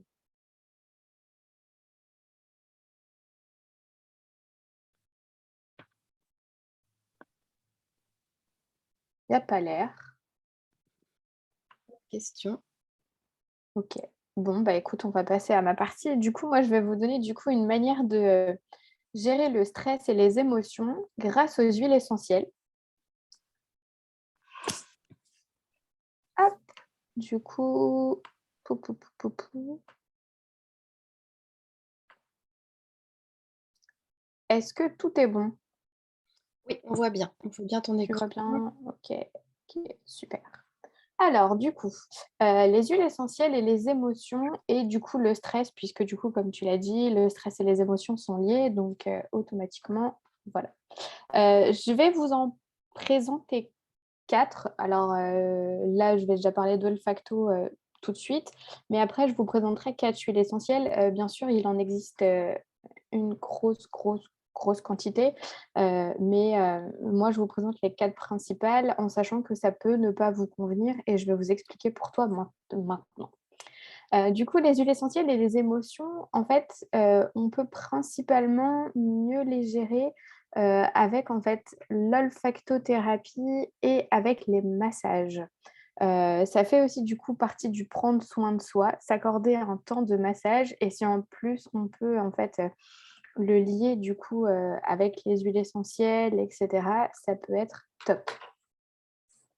Donc comme en fait, comme l'a dit Sylvia, les émotions en fait, elles sont liées, du coup à nos comment dire? Le stress et les émotions sont liées à ce qu'on a vécu par le passé et cetera, puisque c'est dans l'inconscient et donc c'est aussi intimement lié aux odeurs. Donc du coup, on va pouvoir se réconforter en fait avec des odeurs qu'on aura ressenties quand on était plus jeune et du coup, ça peut soit être des odeurs qui vont nous inspirer, du bien-être, du se ressourcer ou ça peut aussi, être vraiment, mal c'est vraiment dans les 2 sens, soit du bon, soit du mauvais. Heu, En fait, les odeurs, elles ont cet effet de nous replonger instantanément dans un souvenir lié à cette odeur et du coup, ça nous fait revivre soit une émotion positive, soit une émotion négative. Le but là, du coup, ça va être de retrouver grâce à une odeur, une émotion positive qui va pouvoir nous faire passer, en fait, ce stress et du coup, va pouvoir nous aider à aller mieux assez rapidement. Heu, il faut que vous sachiez quand même que l'odorat, c'est le seul sens même, à être directement lié en fait, au système limbique. Donc c'est la zone du cerveau, qui est considérée comme le centre des émotions et qui du coup aide à réguler en fait les comportements associés à nos émotions. Donc c'est quand même pas, anodin si quand vous avez un coup de stress, il y a souvent des odeurs qui sont pas super top qui vous arrivent dans le nez, même si vous avez l'impression qu'elles sont pas là. En général, c'est forcément lié. Alors bien sûr, à chaque état émotionnel, il va y avoir une synergie d'huile essentielle qui va correspondre, mais un mélange d'huile essentielle va peut-être vous correspondre à vous, mais va peut-être pas correspondre à votre voisin, parce que comme du coup Sylvia l'a expliqué avant, déjà on a tous des profils différents en termes de stress, mais on a aussi tous des profils différents au niveau de nos goûts et de nos odeurs. Bah, comme on l'a dit, avec notre éducation, avec notre passé, avec enfin, avec tout ce qu'on vraiment tout notre vécu, tout notre bagage, il y a vraiment voilà, on va pas tous ressentir la même chose avec les mêmes odeurs. Donc du coup, on va adapter du coup les synergies, enfin les mélanges au fur et à mesure.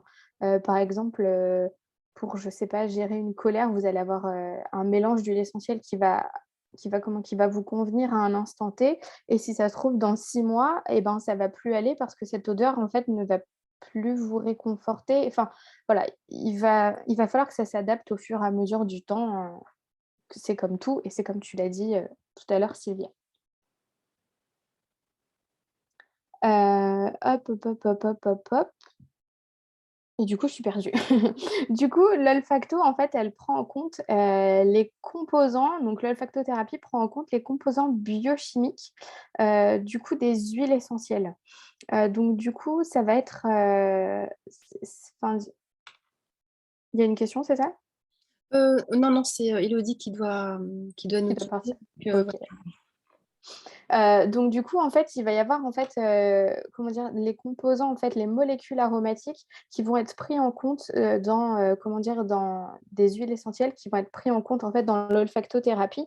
Parce que du coup, en fait, on va vraiment prendre le flacon, alors soit du mélange, soit d'une huile essentielle simple, ça peut être les 2, et on va vraiment le passer sous le nez. On va pas, rester à côté du diffuseur, à le respirer. Ça va être vraiment quelque chose à un instant T, comme tu l'as dit, l'événement survient, j'ai cette émotion qui m'arrive, hop, qu'est-ce que je peux prendre? C'est vraiment là, tout de suite, à l'instant T et pas su après ça peut être aussi sur le long terme, mais pour l'instant, ça va être là, tout de suite, maintenant. Et en fait, l'olfacto va aussi s'appuyer sur, la vision holistique, en fait, de la plante. C'est-à-dire que on va vraiment partir de l'ensemble du végétal, et du coup, on va partir de sa forme, on va partir de sa couleur, on va partir de tous ces aspects particuliers et donc du coup, ça va lui donner ses caractéristiques bien particulières. C'est-à-dire que, par exemple, la lavande, c'est violet, c'est plutôt une couleur, une couleur féminine, donc du coup, on va vraiment le mettre, par exemple, en lien hem, avec la maman, le réconfort de la maman, l'amour, l'émotion de la j enfin, c'est plutôt quelque chose qu'on va prendre, par exemple, quand on va être triste et qu'on aura vraiment besoin de ce côté cocooning, de ce côté apaisement, ce côté, câlin, Voilà. Par contre, cette huile essentielle, elle peut aussi ne pas convenir aux gens. Par exemple, c'est tout bête, mais une personne qui a un problème avec sa maman, va tout de suite refuser cette huile essentielle, ne serait-ce qu'à l'odeur, parce que, bah, automatiquement, ce sera lié.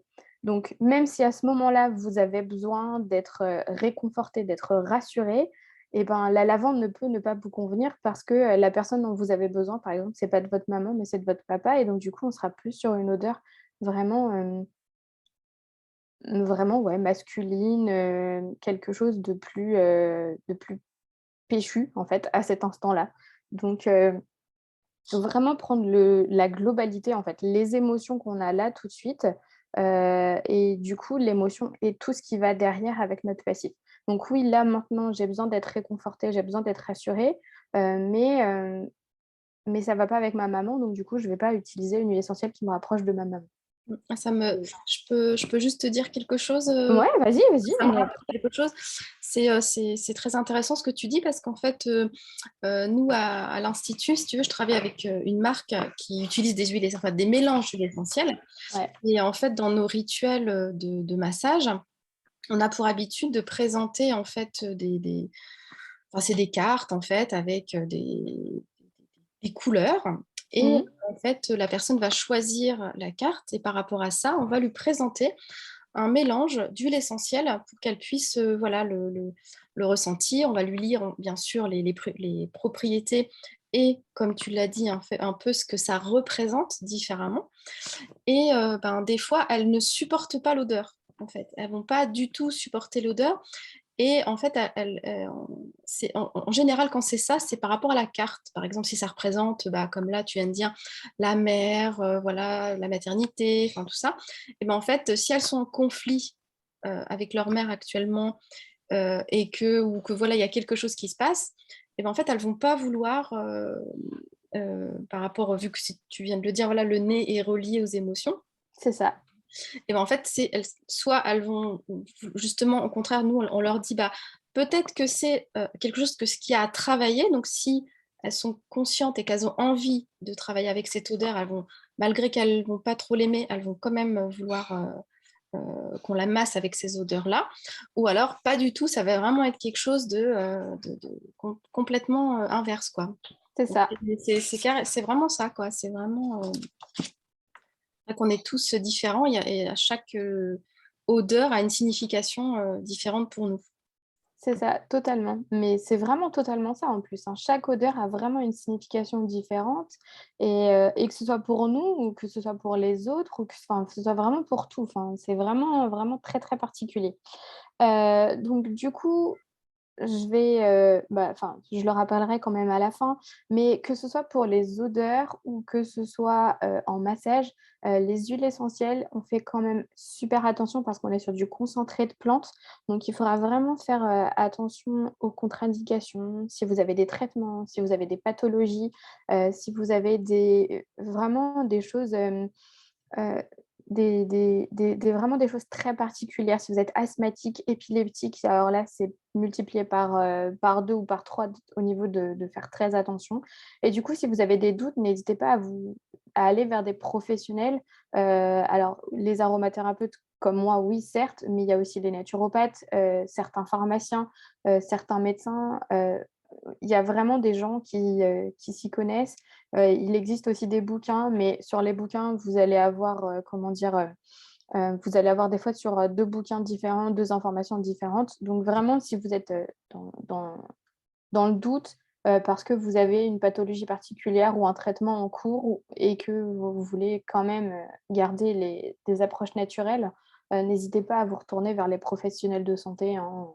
Voilà, c'était une petite aparté. Du coup, dans les huiles essentielles, en fait, qui sont les plus efficaces et les plus connues, en tout cas, pour gérer le stress, vous allez avoir le petit grain bigaradier, la camomille romaine, la lavande et la marjolaine à coquille. Donc, aujourd'hui, comme je vous l'ai dit, j'ai décidé d'en parler de 4. mais mais il en existe bien une bonne quinzaine. Donc, il y a vraiment moyen de trouver chaussures à son pied. Si vous détestez la lavande parce que ça vous rappelle le placard de la grand-mère avec, le sachet de lavande dans les vêtements et que c'est vraiment une odeur qui prend la tête et qui fait ma et qui voilà, qui vous fait pas forcément du bien, voilà, vous vous pouvez changer, il y en a plein. On a je les ai pas cités, mais on a aussi l'orange, on a aussi, le Ravinsara, enfin, il y a vraiment, vraiment, vraiment plein d'huiles essentielles à disposition. Là, j'en parle de 4, mais voilà, il y en a plein d'autres. Donc du coup, on va commencer par le petit grain bigaradier. Alors le petit grain bigaradier, c'est un c'est un ah zut, je vais y arriver. C'est, de la famille des citrus, donc la famille des citrons. Il est vraiment très connu, en fait, pour le côté, anti-stress. Il favorise la détente et l'apaisement. En fait, il possède des vertus très remarquables, en fait, sur, le système nerveux en général. Et on va plutôt, par contre, utiliser la feuille ou le fruit plutôt que la fleur. Il existe aussi la fleur, qui est connue sous le nom de néroli, mais elle aura vraiment d'autres propriétés. Là, on est vraiment sur la feuille ou le zeste pour vraiment avoir ces propriétés. C'est une huile essentielle qui est utilisable par quasiment tout le monde, sauf les enfants et les, femmes enceintes de moins de 3 mois. De toute façon, toutes les huiles essentielles sont contre-indiquées chez les femmes enceintes de moins de 3 mois pour des risques qu'on connaît tous, voilà, de risque de perdre le bébé. On fera quand même attention aux asthmatiques parce qu'il peut y avoir quand même des effets, sur le souffle. Donc en fait, elle est rééquilibrante nerveuse, mais elle est aussi, antispasmodique. Donc du coup, elle va aider, principalement, quand on a des problèmes au niveau du ventre, comme tu le disais, la constipation ou alors, la diarrhée au choix. Elle peut aussi aider quand on a des spasmes d'origine nerveuse. Donc par exemple, quand on va avoir des difficultés à respirer, on va pouvoir du coup passer le flacon juste en dessous son nez délicatement pour que les molécules arrivent au niveau de la zone limbique et donc du coup détendre un peu tout ça.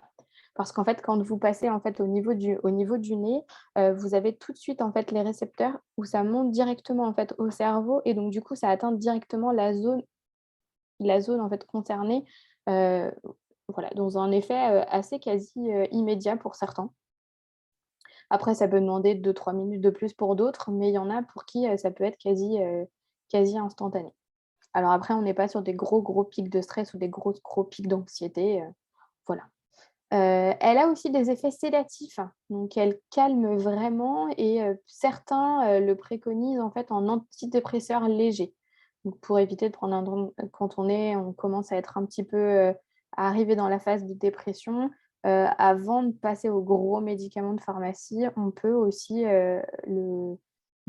prendre un pourquoi pas, commencer par un petit grain bigaradier pour voir si ça peut nous aider ou pas. Donc on peut l'utiliser du coup en diffusion, on peut l'utiliser aussi, en inhalation, pour les enfants à partir de 3 ans. Voilà, elle est vraiment, vraiment top. Vous pouvez aussi l'utiliser, en massage, sur la face interne des poignets, pur. Par exemple, vous avez tout de suite en fait je sais pas, tout de suite, un état nerveux. Vous pouvez en fait le mettre en fait sur vos petits capillaires, vous mettez une goutte, vous massez vos 2 poignets et puis soit vous laissez comme ça va passer dans le sang et du coup ça va vous détendre, soit vous pouvez aussi mettre vos mains en cathédrale et du coup faire 3 inspirations, pour que ça monte aussi du coup directement, au niveau du cerveau. Est-ce que ça va? Est-ce qu'il y a des questions? Pas pour le moment, Ça va, c'est clair, c'est très clair pour moi. Mais, s'il y a des questions, n'hésitez surtout pas. Ouais, oui, il y a pas de souci, hein. Un plus de précision, c'est bon pour le moment. Ensuite, du coup, je vais vous reparler du coup, la lavande, comme je vous l'avais dit, tout à l'heure. Donc c'est vraiment, une huile essentielle qui est, vraiment ultra féminine, ultra associée à la maman, associée, aussi aux grands-mères, associées à la Provence, au soleil. Elle représente vraiment la douceur de vivre. Les Romains, en fait, l'utilisaient, les Romains et les Grecs l'utilisaient en fait comment dire, dans les grands bains. Parce qu'en fait, lavare en latin signifie laver, et donc du coup, ils partaient du principe que si en fait on diffusait ou si on mettait en fait de la lavande dans les bains, non seulement les gens venaient pour se laver le corps, mais en plus venaient avec la lavande et se lavaient l'âme. Donc du coup, pour eux, c'était vraiment, en gros, le bain, c'était le soin complet de se laver le corps et l'âme en même temps. Et donc voilà, il y avait souvent en fait de la lavande. Alors eux, ils étaient carrément en fait à mettre de la lavande directement des tiges de lavande complètes, et du coup, l'odeur parvenait avec les vapeurs qui émanaient des bains. Donc ça, c'était pour le côté petite histoire. Donc la lavande, elle peut être utilisée pareil chez tout le monde. On fera attention chez les enfants de moins de 6 ans, en tout cas pas à forte dose. Les femmes enceintes, pareil, de moins de 3 mois, non. Les femmes allaitantes, on peut, mais vraiment en massage ou en olfaction. Et puis, par contre, les adultes et les adolescents, aucun souci. On va pouvoir l'utiliser du coup donc en voie cutanée, en inhalation, en diffusion, sans, comment dire? Sans la mélanger, enfin sans forcément la mélanger. Elle peut être utilisée pure, si vous arrivez à supporter l'odeur. Tout le monde n'est pas, dans ce cas-là, hein. Par exemple, j'ai rencontré au mois de mai-juin, des étudiants, j'en ai beaucoup qui m'ont repoussé parce qu'ils la trouvaient vraiment trop forte, hein. Donc voilà, faut pas, hésiter. Après, si vous trouvez que l'odeur est plus agréable quand elle est diluée dans une huile ou avec d'autres huiles essentielles, il y a pas de souci, hein, faites-vous plaisir, il y a pas de problème. Donc du coup, elle aussi, elle est antispasmodique, elle est calmante, elle est sédative, elle est relaxante.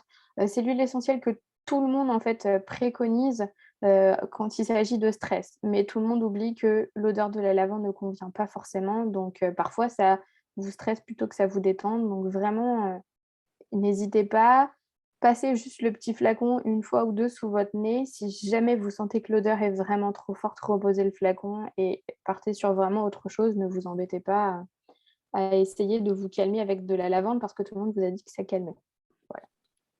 Et, Pareil, même principe que le petit grain bicarade, vous pouvez, le mettre sur vos poignets, vous pouvez le diffuser, vous pouvez, le mettre par exemple, alors ça se fait beaucoup, enfin, ça se fait beaucoup pour les poux. Il y a beaucoup de parents qui en mettent en fait sur l'oreiller de leur enfant. Donc du coup, ça a 2 actions. Un, ça va détendre l'enfant, et 2, bah, ça va aussi éloigner les poux. Au passage, petite astuce. c'est ce que j'allais te demander justement si on pouvait le mettre sur l'oreiller pour s'endormir. Oui, on peut le mettre sur l'oreiller. Alors peut-être pas genre 5 minutes avant de s'endormir, mais peut-être bien 20-25 minutes avant de s'endormir, oui, histoire qu'on n'ait pas le gros shoot de molécules aromatiques tout de suite maintenant, mais ouais, peut-être, 20 minutes. De toute façon, ça reste assez longtemps une huile essentielle, hein, donc il y a pas de souci là-dessus. Par contre, si vous voyez qu'avec la lavande, vous n'arrivez pas à vous endormir, c'est que c'était peut-être pas la bonne huile pour vous détendre, du coup. Ensuite, hop, la deuxième, c'est la camomille romaine. Donc du coup, je pense que tout le monde connaît les infusions de camomille pour détendre, pour la nuit, pour s'aider à s'endormir. Et ben, elle est tout aussi efficace, voire même peut-être un peu plus, en huile essentielle. Parce que du coup, elle est beaucoup plus concentrée.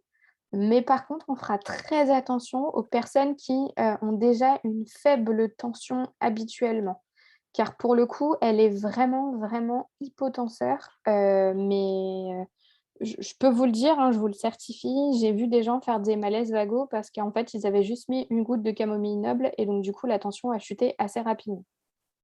Donc voilà, si vous avez une petite tension, c'est peut-être pas l'huile essentielle la plus appropriée pour vous, ou alors, utilisez-la, voilà, avec quelqu'un à côté de vous, en étant à la maison, et pas comme ça, dans un coup de stress, tout de suite maintenant. Donc pareil, en général, toutes les huiles essentielles qui sont calmantes et relaxantes, elles sont aussi antispasmodiques.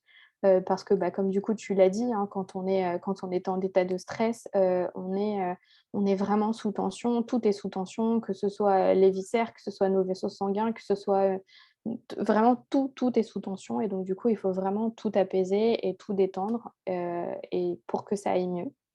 Donc l'huile essentielle de camomille est très douce, elle est particulièrement adaptée aux bébés et aux femmes enceintes. Donc du coup, c'est vraiment un grand allié pour, le sommeil, les crises d'angoisse. Elle est assez souple d'utilisation. On fera quand même attention aux épileptiques et on fera surtout attention de ne pas la surdoser parce que, comme je vous l'ai dit, elle a de grosses propriétés hypotensives et donc du coup, si on la surdose, pour une personne avec une tension normale, on peut arriver à des vertiges et à des somnolences donc vraiment quand même faire attention. Quand on dit une goutte, c'est pas 3. 2 ça peut passer, mais 3 ça peut, voilà, ça peut être quand même, assez compliqué. Heu Par exemple, en cas de choc nerveux, heu, on peut, heu, on peut, par exemple, le mettre chez les enfants, dès 3 ans et en fait, on peut mettre, par exemple, 3 gouttes, sur le au niveau du plexus solaire avec un petit massage et donc du coup, comme il y a un choc nerveux, ça va directement, en fait, aller vers le cœur et donc du coup, ça va tout de suite de calmer, en fait, calmer du coup le cardiaque, vraiment les diminuer les pulsations cardiaques et donc du coup, vraiment, apporter un peu plus de détente et de sérénité. Et vous pouvez toujours, malgré que vous ayez, je sais pas, inhalé un peu d'huile essentielle de camomille, prendre, une tisane de camomille le soir, il y a pas de souci, il y aura pas de surdosage, ne vous inquiétez pas. Et puis, enfin la dernière, alors elle est un peu moins connue, mais elle est tout aussi efficace, c'est la marjolaine à coquille. Donc c'est une plante qui est du aussi, qu'on peut trouver aussi sous le nom de l'appellation marjolaine des jardins. C'est la même chose. Si sur certains laboratoires, vous voyez marjolaine à coquille et d'autres marjolaine des jardins, c'est la même, ne vous inquiétez pas. Elle a des propriétés calmantes, déstressantes. Hem, elle est assez efficace pour les gens qui ont du mal à trouver le sommeil. Parce qu'en fait, elle apaise le système nerveux, et du coup, elle va soulager vraiment tout ce qui entoure, enfin, ouais, tout ce qui va autour et donc tu vois comme, hop et tu vois, c'est comme tu le disais, elle va être, parasympathique cotonique. Mmh. Donc je crois que tout à l'heure, on s'est peut-être un petit peu, mélangé les pinceaux. Ah oui, je pense, mais je confonds toujours les 2 sympathique, sympathie. Oui, mais c'est Il y a toujours d'autres termes, pareil, mais oui. c'est ça, c'est ça, c'est ça. Pareil, à forte dose, la marjolaine à coquille, si vous faites déjà de l'hypotension, enfin, que vous avez une tension basse, c'est aussi à éviter, heu et c'est surtout pour les personnes, comment dire? Heu, Ces 4 huiles essentielles dont je vous ai parlé, il faudra faire attention à ne pas l'utiliser, vraiment sur le long terme. On est toujours sur des utilisations à court terme. Comme on vous l'a dit, vos émotions, elles vont arriver avec le stress, elles seront là, mais à un moment donné, oui, les huiles essentielles vont être un moyen de gérer toutes ces émotions, comment dire? Voilà, maintenant, tout de suite, mais sur le long terme, ça peut, à forte dose et cetera, vous pouvez avoir des risques d'accoutumance et donc du coup, vous n'aurez plus les effets voulus. Donc on va vraiment, se contenter, alors, on va dire 2 semaines et arrêter, 2 semaines, mais à un moment donné, il va falloir aussi prendre la décision de me dire: «Mais qu'est-ce qui me stresse vraiment?» et vraiment aller plus loin dans la démarche que voilà. Les huiles essentielles, elles restent quand même pas quelque chose sur du long terme. On est vraiment sur quelque chose de là, tout de suite, maintenant, j'ai besoin de me sentir mieux, j'ai besoin de ma bouffée d'oxygène, j'ai besoin de ma bouffée calmante, j'ai besoin de tout ça. Et puis, écoutez, voilà, je reviens alors, je suis un peu, voilà, il y a quand même beaucoup de risques, je vous le rappelle. Chaque huile essentielle ne convient pas forcément à tout le monde. On a tous nos pathologies, on a tous nos passés, les odeurs qui vont convenir, par exemple, à Sylvia ne vont peut-être pas me convenir à moi. On a chacun, vraiment, on est une personne à part entière et donc du coup, on est chacun, voilà, chacun différent et prenez vraiment en compte ces différences et voilà, c'était tout. C'était mon mot de la fin. Merci, Émilie. Mais de rien, avec plaisir. J'espère que ça a été clair. On va demander à tout le monde si, voilà, si ça a été clair, s'il y a des questions.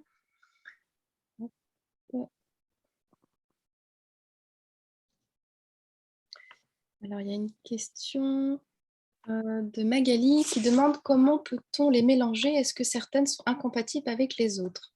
Alors, il n'y a pas d'incompatibilité, chimique à proprement parler. C'est-à-dire que si vous allez mélanger 2 huiles essentielles, vous n'allez pas faire exploser la maison. Mais parfois, il peut y avoir des incompatibilités en fait, en termes d'odeur ou en termes d'action. C'est-à-dire que, par exemple, si on met une marjolaine à coquille avec une camomille, il n'y aura aucun intérêt parce qu'elles vont être toutes les 2 hypotensives et donc du coup, enfin, ce qu'on va gagner, c'est vraiment un plus gros effet d'hypotension et donc du coup, un risque de malaise. À la rigueur, pour les mélanges, j'aurais plutôt, enfin, c'est vraiment après au cas par cas, ça va vraiment être, ce qu'on va ressentir, sur le moment, de quoi on a besoin, voilà. Bah, je vais revenir avec vous. Hop. Je ne sais pas si j'ai répondu à ta question, Magali, du coup. Oui, merci beaucoup, c'était très clair.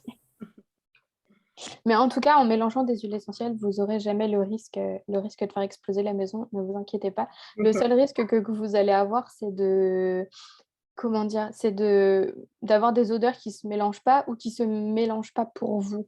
Que une par une, vous allez les apprécier et quand vous allez les mélanger, il y en a peut-être une qui va prendre le pas plus sur l'autre et voilà. À la rigueur, c'est le seul risque qu'il y a, mais voilà. Après, il y a des huiles. Alors là, toutes les huiles essentielles que je vous ai présentées aujourd'hui, c'est des huiles essentielles que vous pouvez utiliser seules, dans un diffuseur seul, et cetera. Après, il y a certaines huiles, par exemple la cannelle, où, que ce soit en diffusion ou que ce soit en mélange, elles ne peuvent pas être seules parce qu'elles sont vraiment trop agressives.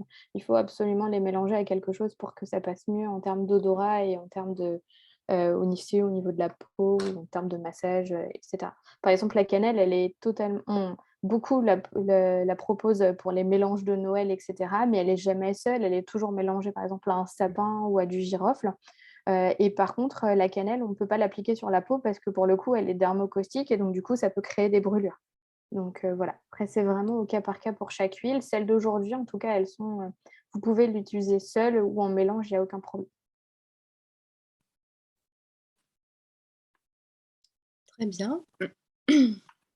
Donc, Stéphanie dit que merci, c'était très clair. Melma également.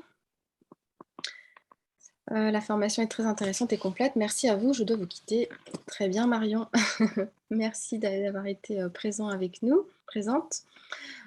Écoutez, on vous remercie d'avoir participé à cet atelier en espérant que ça a répondu à vos attentes, à vos questions. Et donc, si vous souhaitez aller plus loin avec moi ou avec Émilie, on va vous mettre dans... Vous aviez vu l'adresse, peut-être le site internet d'Émilie sur ces slides. Je vais vous mettre en... Est-ce que tu pourrais mettre, Émilie, ton adresse mail dans la Oui. discussion, si des fois... Voilà, si vous souhaitez aller plus loin dans la gestion du stress, savoir un petit peu plus sur nos accompagnements, n'hésitez pas à aller sur notre site et puis avoir un petit peu tout ce qu'on peut proposer ou également, moi je sais que je propose des séances d'entretien pour voir un petit peu tous les accompagnements en fait que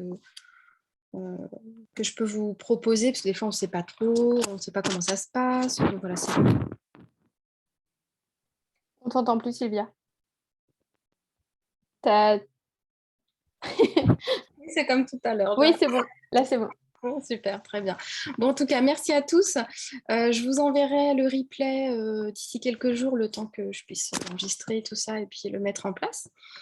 Et puis, bah, écoutez, je vous dis à une prochaine fois voilà, sur un autre événement. Donc, en principe, il y a un prochain atelier à la fin du mois. Donc, en principe, c'est à l'Institut, mais je ne sais pas encore comment ça va se passer. Donc, voilà, je vous tiendrai au courant sur les réseaux. Et ben, merci à tous et puis merci beaucoup, merci pour vos petits messages et puis ben, à une prochaine fois. Belle journée tout le monde. Au revoir. Au revoir. Merci beaucoup. Bonne journée. Merci Bonne journée. également. Merci. Au revoir tout le monde. Au revoir. Au revoir.